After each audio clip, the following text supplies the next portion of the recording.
रमेश और अर्जुन एक छोटे से गांव धनियापुर के रहने वाले थे। दोनों काफी अलग। रमेश एक शरारती और एडवेंचरस लड़का था जो हर वक्त नए तरीके ढूंढता था मजा लेने के लिए, और अर्जुन एक शांत और थॉटफुल लड़का था जो किताबों और लिखने का शौकीन था। दोनों की दोस्ती इतनी गहरी थी कि गांव के लोग उन्हें एक ही सिक्के के दो पहलू कहते थे। एक दिन गांव के पास के जंगल में एक रात रहने की बात चली।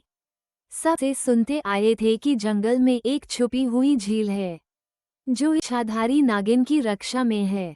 रमेश के एडवेंचरस दिमाग में तुरंत एक प्लान बन गया और उसने अर्जुन को समझाया कि वो जंगल में झील ढूंढने चले।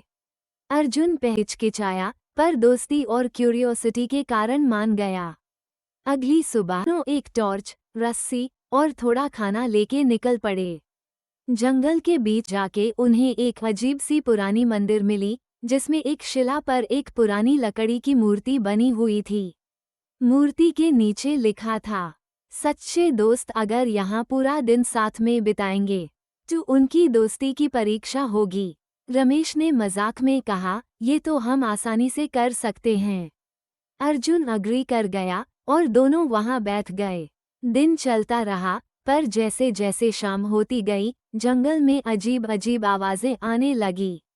एक समय पर रमेश को लगा कि अर्जुन उस छोड़ के भाग गया है और अर्जुन को लगा कि रमेश उस धोखा दे रहा है।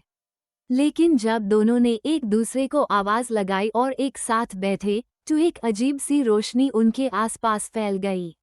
मूर्ति से एक साफ आवाज आई, दोस्ती का असली मतलब एक दूसरे पे भरोसा रखना और साथ देना है।